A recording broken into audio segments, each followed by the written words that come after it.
மதுரை மாவட்டம் திருப்பரங்குன்றத்தில் 3000 அடிமலை மேல் உள்ள ஹஜ்ரத் சுல்தான் சிக்கந்தர் பாதுஷா அவுலியா தர்காவில் சந்தனக்கூடு விழா விமர்சையாக கொண்டாடப்பட்டது. முன்னதாக தர்காவிற்கு கொண்டு செல்வதற்காக சிறப்பு பிரார்த்தனை செய்யப்பட்டு சந்தனக்குடத்தை மின் விளக்குகளால் அலங்கரிக்கப்பட்ட 3 அடுக்கு சம்பரத்தில் வைக்கப்பட்டு பெரிய ரத வீதிகளில் வலம் வந்தது. பின்னர் தர்காவில் வைத்து சிறப்பு துவாக்கல் செய்து தர்காவில் இருக்கும் சுல்தான் சிக்கந்தர் பாதுஷா மீது சந்தனமானது பூசப்பட்டு சிறப்பு துவாக்கல் செய்யப்பட்டது. மேலும் மத நல்லிணக்கத்தை போற்றும் விதமாக அனைத்து சமுதாய மக்களின் நலனுக்காகவும் ஒற்றுமைக்காகவும் ஆயிரக்கணக்கான இஸ்லாமியர்கள் வருகை தந்து பங்கேற்று சிறப்பு பிரார்த்தனை செய்யப்பட்டது. பின்னர் அனைவரும் தர்காவில் இருந்து சிறப்பு சந்தனத்தை பெற்றுச் சென்றனர்.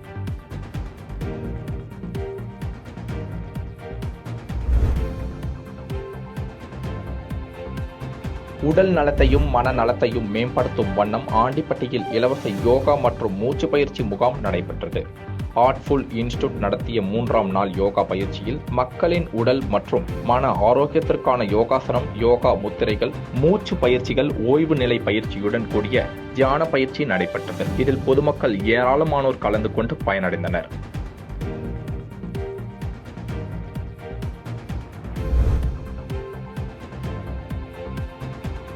புதுக்கோட்டை வடக்கு தேமுதிக நகரம் சார்பில் மறைந்த கேப்டன் விஜயகாந்த் அவர்களுக்கு இரங்கலை தெரிவிக்கும் வகையில் சின்னப்பா பூங்காவில் 50க்கும் மேற்பட்ட இசை கலைஞர்களை வைத்து இசை அஞ்சலி நடத்தப்பட்டது. வடக்கு மாவட்ட தேமுதிக செயலாளர் கார்த்திகேயன் மற்றும் நகர செயலாளர் பரமஜோதி, மாநில துணைத் தலைவர் ஜாகிர் உசேன் ஆகியோர் தலைமையில் நடைபெற்ற இசை அஞ்சலி நிகழ்வு துவங்குவதற்கு முன்பு 2 நிமிடம் மௌன அஞ்சலி செலுத்தப்பட்டது. அதன் பின்பு மேடையில் வைக்கப்பட்டிருந்த விஜயகாந்த் உருவப்படத்திற்கு புதுக்கோட்டை சட்டமன்ற உறுப்பினர் மருத்துவர் வை முத்துராஜா மற்றும் தேமுதிக நிர்வாகிகள் மலர் தூவி அஞ்சலி செலுத்தினர். அதனைத் தொடர்ந்து அதிமுக மற்றும் பல்வேறு கட்சி நிர்வாகிகள் அஞ்சலி செலுத்தினர். பின்னர் மேடையில் இசை கலைஞர்கள் 50க்கும் மேற்பட்டோர் விஜயகாந்தின் திரைப்பட பாடல்கள் பாடி இசை அஞ்சலி செலுத்திய நிலையில் இதில் ஏராளமான பொதுமக்கள் கலந்து கொண்டனர்.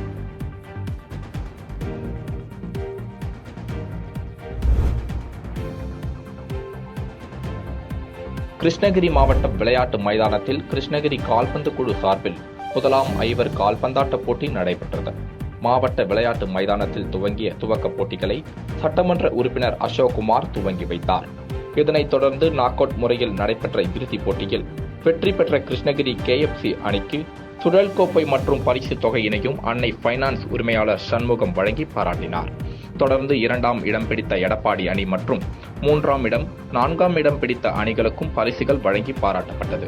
மேலும் இந்த விழாவின் போது ஊராட்சி மன்ற தலைவர் அம்சவல்லி வெங்கடேசன், சிவம், வர்மா உள்ளிட்ட பலர் உடன் இருந்தனர்.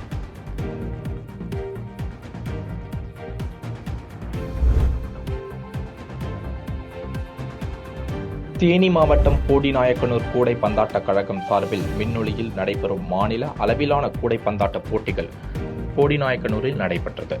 ஆடவர் அணியில் நாக் அவுட் முறையில் நடைபெற்ற போட்டிகளில் 4 அணிகள் லீக் சுற்றில் விளையாடியது. பரபரப்பாக நடைபெற்ற இறுதி ஆட்டத்தில் SRM இன்ஸ்டிடியூட் ஆஃப் டெக்னாலஜி அணியினர் வெற்றி பெற்று ரூபாய் 50,000 பரிசு தொகை மற்றும் முதல் பரிசுக்கான கோப்பையையும் தட்டிச் சென்றனர். தொடர்ந்து மகளிர் அணியில் சென்னையை சேர்ந்த ரைசிங் சூப்பர் ஸ்டார் கூடைப்பந்தாட்ட அணியினர் முதல் பரிசு ரூபாய் 20,000 மற்றும் பரிசு கோப்பையை தட்டி தூக்கினர். மேலும் இந்த போட்டியில் முன்னாள் அமைச்சர் RM வீரப்பன் உடைய பேரன் செந்தில் தியாகராஜன் சிறப்பு விருந்தினராக பங்கேற்று வெற்றி பெற்ற அனைவருக்கும் பரிசுகளை வழங்கினார்.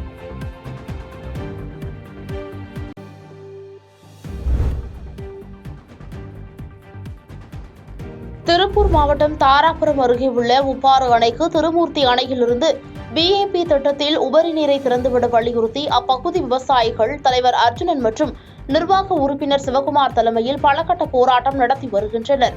இதுகுறித்து மாவட்ட நிர்வாகம் விவசாயிகள் தரப்பை பேச்சுவார்த்தைக்கு அழைத்து 4 முறையும் கடைசி நேரத்தில் ரத்து செய்யப்பட்டது.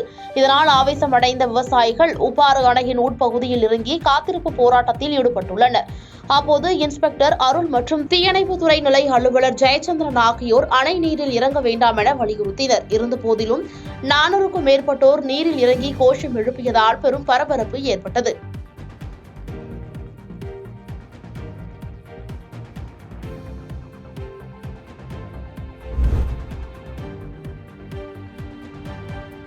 தூத்துக்குடி மாவட்டம் திருச்செந்தூர் நகராட்சி 3வது வார்டு ஜீவா நகரில் பழுதடைந்த முப்படாதி அம்மன் மற்றும் அதிர்ஷ்ட விநாயகர் கோயிலை புதுப்பிக்க எதிர்ப்பு கிளம்பியது. இதனால் திருச்செந்தூர் வருவாய் கோட்டாட்சியர் குருச்சந்திரன் தலைமையில் நடந்த பேச்சுவார்த்தையில் உடன்பாடு ஏற்பட்டு சில நிபந்தனைகளுடன் கோவில் கட்டும் பணி நடைபெற்று வருகிறது. இந்நிலையில் அந்த பகுதியை சேர்ந்த மாரியப்பன் என்பவர் கோயில் கட்டுவதற்கு வரி வாங்கவில்லை என தாலுகா காவல் நிலையத்தில் அளித்த புகாரின் பேரில் விசாரணை நடத்திய ஆய்வாளர் முரளிதரன் கோயில் கட்டும் பணியை நிறுத்தும்படி தெரிவித்ததாக கூறப்படுகிறது. இதனால் ஜீவா நகர் பகுதி பொதுமக்கள் திடீரென திருநெல்வேலி ரவுண்டானா முன்பு சாலை மறியல் போராட்டத்தில் ஈடுபட்டதால் பரபரப்பு ஏற்பட்டது. இதையடுத்து ஆய்வாளர் முரளிதரன் சமாதானம் செய்தபின் போராட்டம் கைவிடப்பட்டது.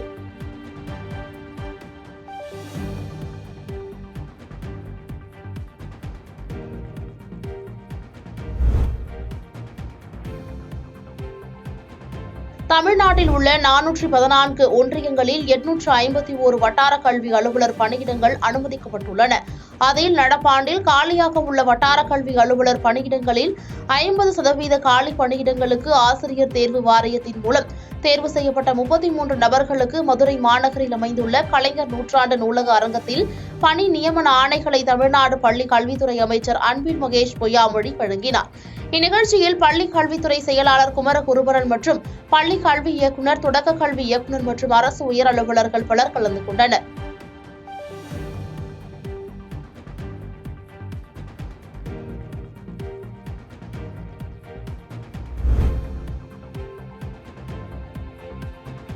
நீலகிரி மாவட்டம் பல பகுதிகளில் உறைபனிகள் தாக்கம் அதிகரித்து காணப்பட்டது. குறிப்பாக உதகை குதிரை பந்தய மைதானம், காந்தல் பேருந்து நிலையம், முக்கோணம், தலைக்குந்தா, கேத்தி, லவ்டேல் பள்ளத்தாக்கு உள்ளிட்ட பகுதிகளில் புல்வெளியில் மைதானம் மற்றும் 4 சக்கர வாகனங்களில் உறைபனி படர்ந்து காணப்பட்டது. இதனால் தேயிலை தோட்டங்கள், விளைநிலங்கள், புல்வெளிகள் போன்றவை வெள்ளை கம்பளம் விரித்தது போல் காணப்பட்டது. மேலும் உறைபனி காரணமாக அதிகாலை விவசாய பணிகளுக்கு செல்பவர்கள், நடைபயணம் மேற்கொள்பவர்கள், தூய்மை பணியாளர்கள் என பொதுமக்கள் பாதிக்கப்பட்டுள்ளனர். மேலும் இவர்கள் குளிரிலிருந்து பாதுகாத்துக் கொள்ள வெம்மை ஆடைகளை பயன்படுத்தியுள்ளனர்.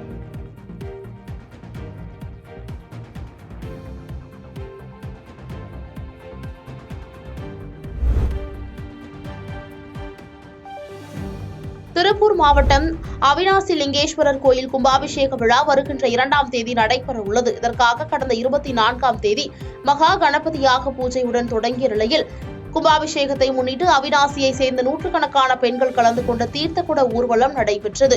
தொடர்ந்து அவினாசி வீர ஆஞ்சநேயர் கோயிலிலிருந்து 500க்கும் மேற்பட்ட பெண்கள் தீர்த்த குடங்களுடன் ஊர்வலமாக வந்தனர். குதிரை நடனமாட பெண்கள் தீர்த்த குடங்களுடன் ஊர்வலமாக கோயிலை வந்தடைந்தனர். இதில் அவினாசி மற்றும் சுற்றுவட்டார பகுதிகளை சேர்ந்த ஏராளமானோர் கலந்து கொண்டனர். கோயிலுக்கு வந்தடைந்த தீர்த்தங்கள் கும்பாபிஷேகம் அன்று அவினாசி லிங்கேஸ்வரருக்கு அபிஷேகம் செய்யப்பட உள்ளது.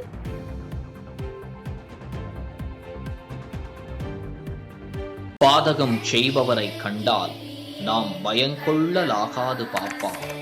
மோதி மிதித்து விடு பாப்பா, அவர் முகத்தில் உமிழ்ந்து விடு பாப்பா. அண்மை செய்திகளை உடனுக்குடன் தெரிந்து கொள்ள இணைந்திருங்கள் இயம்நாடு தொலைக்காட்சியுடன்.